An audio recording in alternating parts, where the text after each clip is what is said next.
Every day you wake up with two choices: repeat yesterday or reshape tomorrow. And the difference, it's in your habits. Now, I'm not talking about a complete life overhaul. I'm talking about the small, daily choices that build unstoppable women, choices that look simple but carry serious power.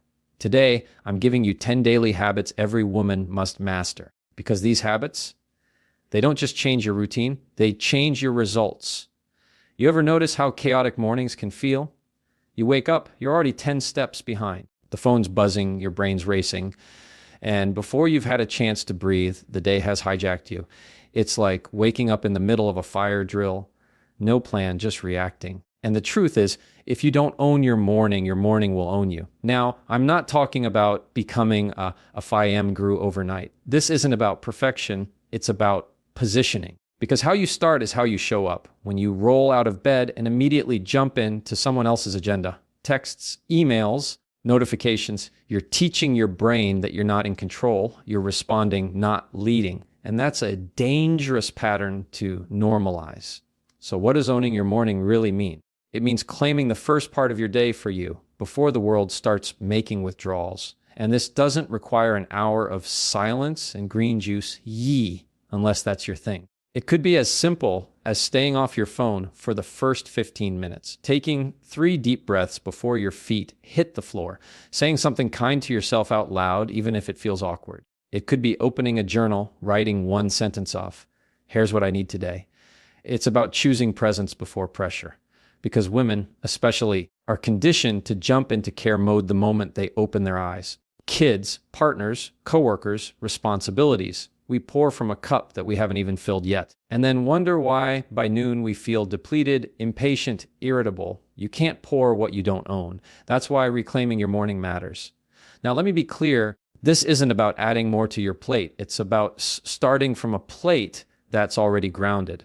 And what grounds you will be different than what grounds me.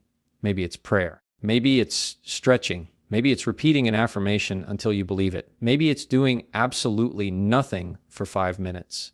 Whatever it is, the key is that it's intentional, not reactive, intentional. Because here's the secret no one tells you. Your energy doesn't come from coffee. It comes from clarity, and clarity comes from stillness. It comes from carving out just enough space in the morning to ask yourself, what matters most today? Not what do I have to do, but who do I want to be while I do it? That question changes everything. When you own your morning, you walk into the rest of your day with your shoulders back and your eyes up. You're less shaken by other people's moods and more grounded in your own values.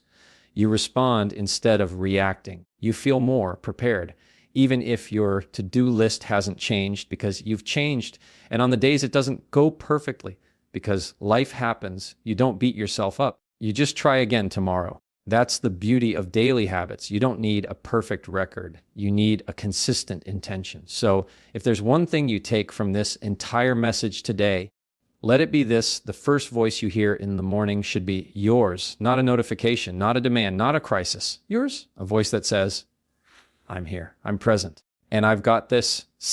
Because how you start your day is how you set your life. Let me ask you something.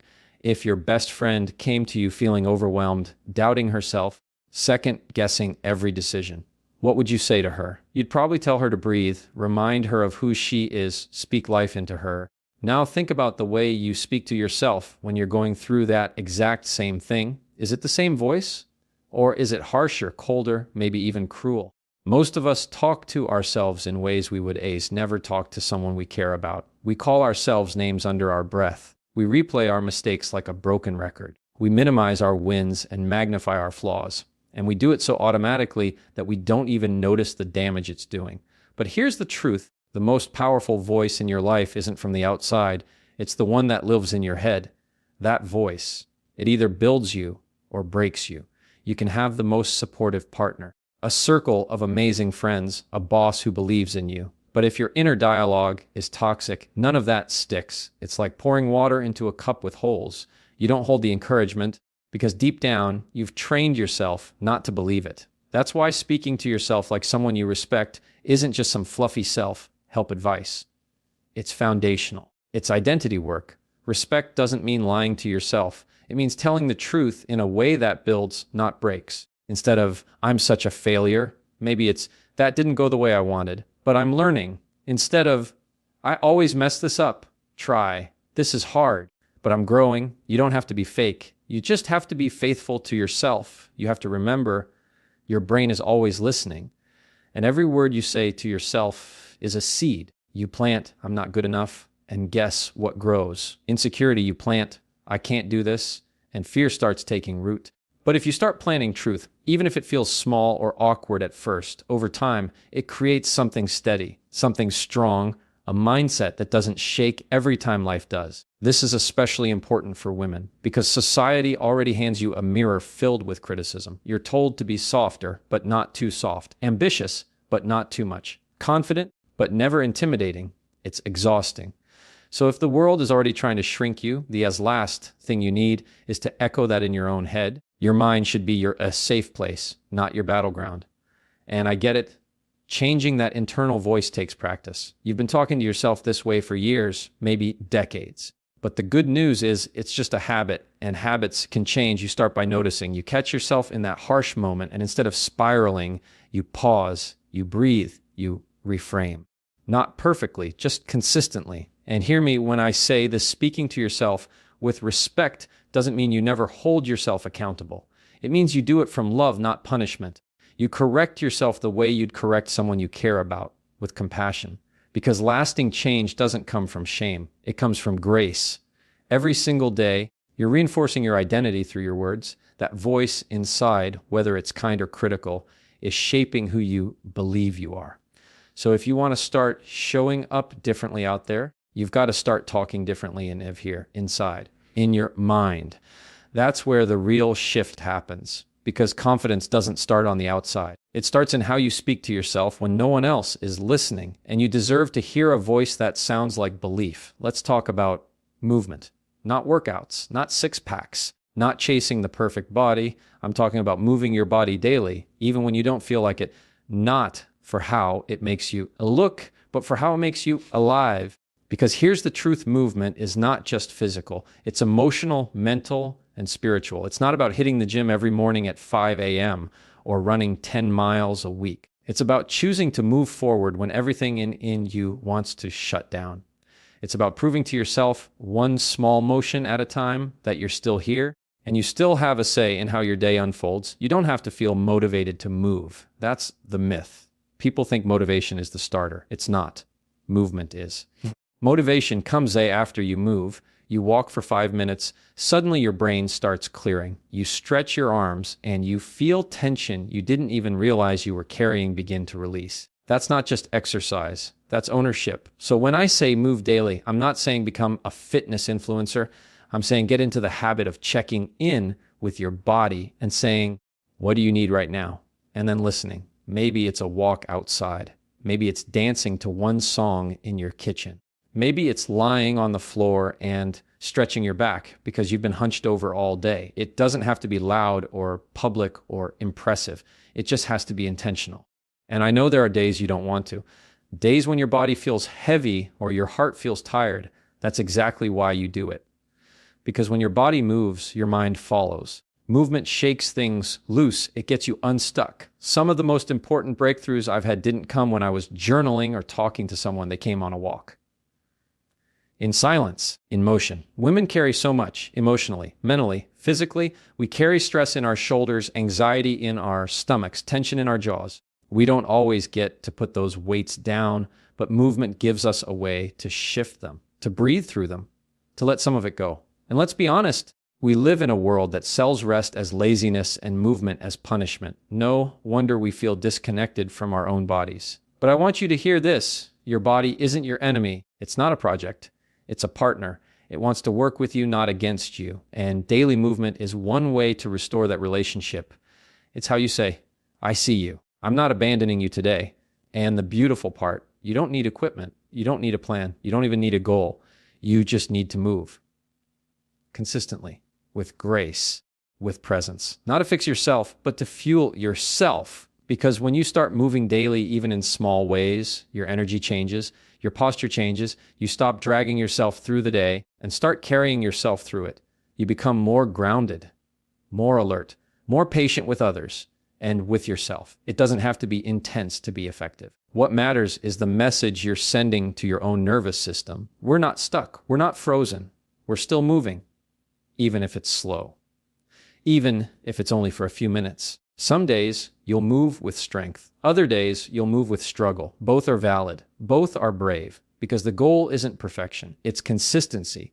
And over time, those tiny daily choices stack up, not just in your body, but in your mindset. You begin to trust yourself more. You begin to feel more capable, more present, more alive. So even on the days when you don't feel like it, especially on those days, move gently, intentionally, because forward is forward, even if it's just one step. And sometimes one step is all it takes to change the direction of your entire day.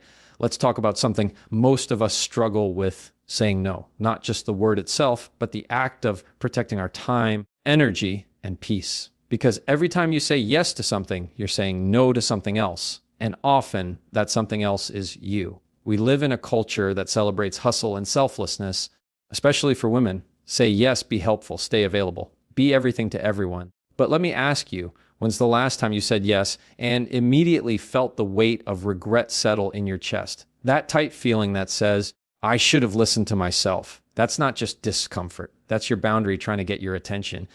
Every yes is an agreement. And if you're not careful, you'll find yourself agreeing to things that pull you away from your purpose, your priorities, and your peace. It starts small. You say yes to an extra meeting, to a favor that drains you, to an event you don't want to attend. And before long, you're wondering why you feel overwhelmed, resentful, even burned out. It's not always the big things that break us. It's the constant yes to things that aren't ours to carry. Saying no doesn't make you rude. It makes you responsible for your time, your well-being, your energy. Saying no is not rejection, it's redirection. Yeah. It's saying, that's not for me right now, or I'm not available for that, or even just, no, thank you, period. No explanation required. You don't owe everyone access to you. Just because I can do something doesn't mean you have should. Just because someone asks nicely doesn't mean it aligns with what you need. We have to stop confusing guilt with growth. Growth isn't saying yes to everything. Growth is learning which yeses matter. And this isn't about becoming cold or unkind. In fact, learning how to say no with love is one of the most respectful things you can do for you and for others. When you say no clearly, you're telling the truth. You're not overcommitting. You're not showing up half present. You're not building quiet resentment. You're choosing honesty over obligation. That's integrity. You don't have to offer a spreadsheet of reasons. You don't have to convince anyone that your no is valid. Your peace is the permission slip. Your values are the guide. If you don't protect your yes, no one else will. That's your job. Sometimes the hardest no is to people we love. Family, close friends, people who mean well but don't understand our capacity. And when that moment comes, you're going to feel the pull to please, to bend, to make it easier for them, even if it's harder for you. And that's where your power comes in.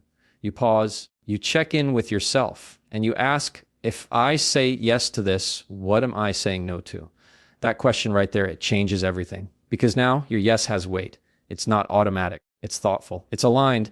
Boundaries aren't walls. They're gates. You decide what comes in and what stays out. And when your yes is protected, your life starts to feel lighter, more focused, more peaceful. You start showing up with your full presence, not just pieces of yourself